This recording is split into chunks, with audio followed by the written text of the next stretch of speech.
So I'm going to show you guys how to fill out this chart. This chart is going to tell us about each of the parts of the atom. So here's our little model of the atom over here. We're going to label each of the parts, and we're also going to fill out this chart, which is going to tell us important information about each of the parts of the atom. So let's start off with the proton.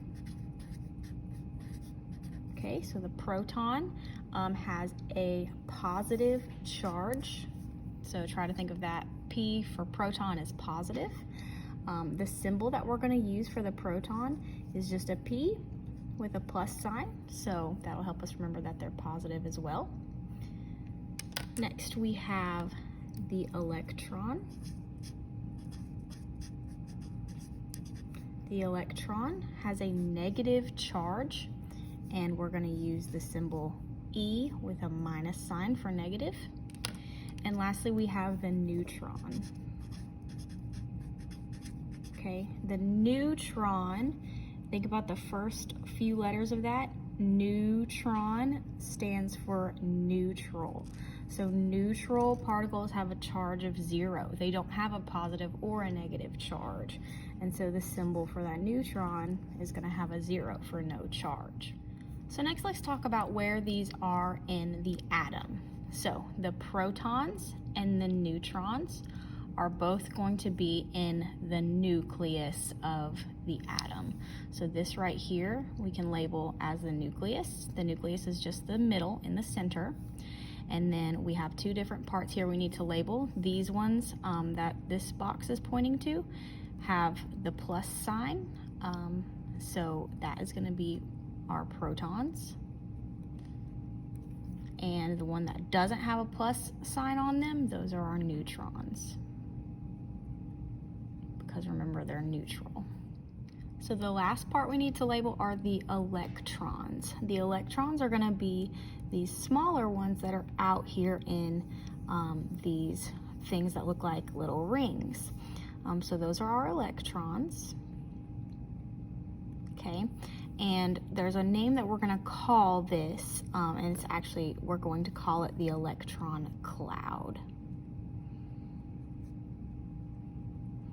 Okay, right now they're set up in like this ring shape, but we're going to learn pretty soon that electrons don't really exist in like circular orbits like it makes it look like in this picture. Let's go ahead and transfer that information to our chart and the location. So remember, our protons are in the nucleus. Our neutrons are also in the nucleus. And our electrons are in the electron cloud. So the only part we have left is the relative mass column. So let's talk a little bit about what relative mass is going to mean. So by relative mass, we're going to be talking about basically how big each of these particles are relative to each other. So I'll kind of draw you a picture to show you what that means. So we're going to say that the proton, this is going to represent my proton, has a relative mass of 1. Okay, so we're going to pretend if a proton had a mass of 1, then what would be the mass of these other two things in comparison to that?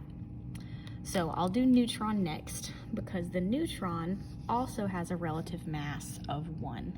So what that means is a neutron is going to be pretty much the same size as our proton. So remember, that looks like a donut. Remember, our neutrons have no charge, so I'm going to put a 0 for no charge. So if this is our proton, this is our neutron. They both have a relative mass of 1. That means they're about the same size. What we have left is our electron. So this is going to be the relative mass of our electron. 1/2000th.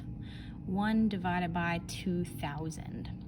So what that number means is the electron is going to be this much of a fraction of the size of a proton or a neutron. So basically, it means an electron is really tiny. It's about 2,000 times smaller than either a proton or a neutron because it's 1/2000th of the size.